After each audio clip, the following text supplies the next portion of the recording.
Thank you.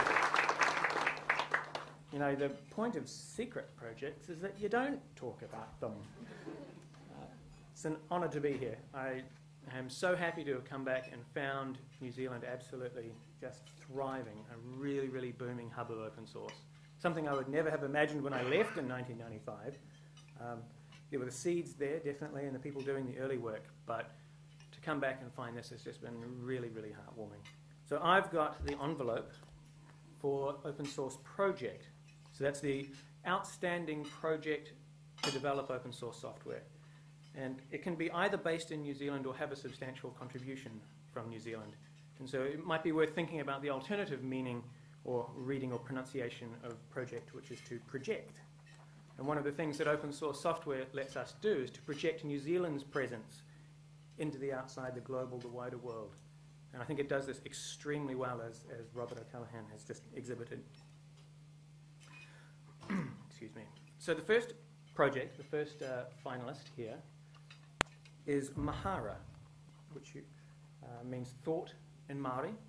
It's a New Zealand born and bred project, initially funded by the Tertiary Education Commission, but has sort of broken free and escaped into the larger world now, much, much larger world. They've managed to build an incredibly strong project around this. The project is code, it's community, it's governance, it's a little miniature society of its own. And Mahara really exhibits the strength of open source in that aspect. So it has a couple of core developers who deserve shout-outs because they've been responsible for so much of Mahara's success. Nigel McNee is the caregiver, and Richard Wiles, who made Mahara available through his company Flexible Learning so that all of the universities and schools in New Zealand were able to access it. It's a hell of a thing to have, and you're probably wondering what actually is Mahara in that. I promise I'm not going to talk for as long as Don Christie. This will not become the 2009 Open Source Awards. Love you, Don. So Mahara is an e-portfolio service. I've been working in my local school, and the kids are just starting to, I helped made sure that they got good laptops at the school. They had crusty old Windows machines that were dying and full of rubbish. So they've got new machines, new systems, they're doing new things, really excited about it.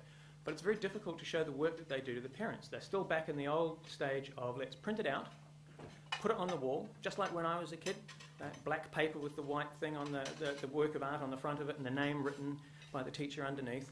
They're still doing that even when the stuff is produced on the computer. And the purpose of Mahara is to enable the electronic works that children do of any age to comprise a portfolio. It can be an online resume, it can be something you show your granny, but it's something that gathers together all your fantastic work. It's an amazing project. Please give Mahara a round.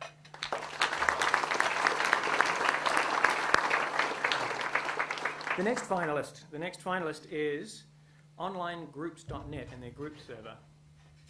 So one of the hallmarks of recent projects that have been successful is that they have not simply been created in abstract to solve somebody else's problem, but they have emerged from a company where they have been solving that company's problems. And I'm thinking of something like Rails here. Ruby on Rails, you might have heard about it, little project doing some things in the web that are of interest to a few people. And Ruby on Rails came out of a company that had been doing web development, and they just wanted something that worked better, and they built it themselves, and they realized, well, hey, this is probably of use to other people too. And so this is a New Zealand company that's gone through exactly the same cycle. This is an overnight success, 5 years worth of development before being a finalist here. And they've been building collaborative sites and improving their software, sharing the software between sites that they build, and then finally releasing it to the world. It's a common theme. And it gets their milestone release this year. It has huge uptake and spread. For example, there's Stephen Clift of e-democracy fame is using it, and that would be a wonderful thing. But he's based in Minnesota, and he's using New Zealand software distributed through the internet, made available as open source. So could we give a round of applause, please, for Group Server?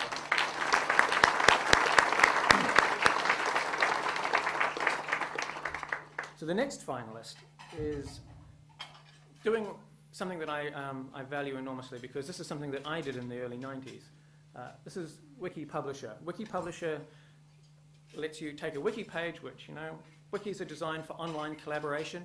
maybe not so much for beautiful typesetting and printing and taking with you. If you've ever tried to print something off a wiki, you know how ugly they can be. Fantastic for collaboration, not so great for printing. Wiki Publisher connects those two worlds. And in the early 90s, I wrote a program, HTML to LaTeX, which took something that wasn't necessarily designed for printing and made it beautiful and manipulable on the page.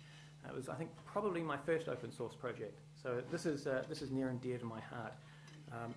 It solved a problem for its author, John Rankin. The theme here of open source, scratching itches, is big and true.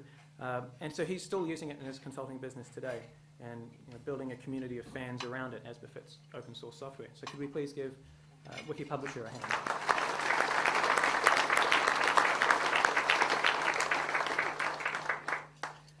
And the final finalist, if that's possible to say, is a company near and dear to my heart. I'm an advisor to Silverstripe. Now, you might be wondering, oh, this is a bit shonky, isn't it? All these people who work for the companies that have been up here in the finalists. Our votes didn't count. We could have pushed the button as many times as we like, but we didn't get the food pallet. So we retracted, rescinded, stood back, whatever the word is, ourselves from the voting process for the ones that we had an affiliation with. Silverstripe is, again, one of these projects born inside a company, scratching their own itch, sharing to the outside world. BSD licensed, which is notable. BSD license meaning, of course, that it's, I hate to use the term, business friendly. It's much easier for businesses to take and not give back. And as we all know, companies who try that don't do as well as companies who take and do give back, but they're letting their customers make that decision on their own, which is makes them one of the few projects, I think, in Wellington to be going on with that. They have a notable success. You may have heard of the, I think there's a small US election going on at the moment, minor matter, doesn't get much airtime. And the two parties meet. They ran the website for the US Democratic Convention, got a metric shitload of traffic by anybody's standards, dealt with it gracefully under fire, stood its ground. Good, absolutely brilliant testimony of Kiwi strength and power and ingenuity here. And the best thing is, of course, that we can point to this company and say that it worked for them. They open sourced it and it worked. We can point to any of the companies, any of the finalists here and say, it didn't just build a community, it didn't just build a project, it built on the bottom line. It made them richer, it made them stronger for it, which is a valuable message if we're going to take our open source ethos and take it out into the wider world where there are perhaps companies who don't have that understanding yet, that it can be both successful in a community and successful in a business. So could you please give Silverstripe a hand?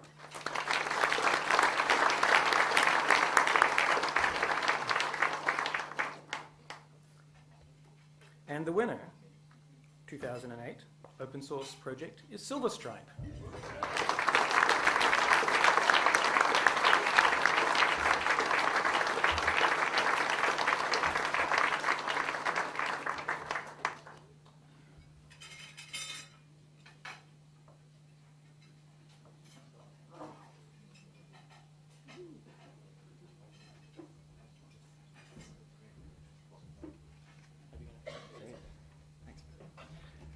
Wow, this is pretty cool. A couple weeks ago, I had a meeting with a New Zealand government entity, and I was meeting with a couple of them, and one of them was the head of the government entity. And we were pitching them on having their locked up resource that they deal with, which is GIS data, shared amongst government entities here in New Zealand. And to my surprise, the leader of this entity came back to me and he starts pitching me on the value of open source. And so at that point, I was writing down in my notes, I started just writing little smiley faces on my notes. I mean, what can you say when you're going and you're trying to pitch something that's a very big thing to a government entity, and historically they've been very, very against doing open source, and I'm having the head of this government entity come back to me and extol the virtues of open source to me. It was a pretty powerful moment.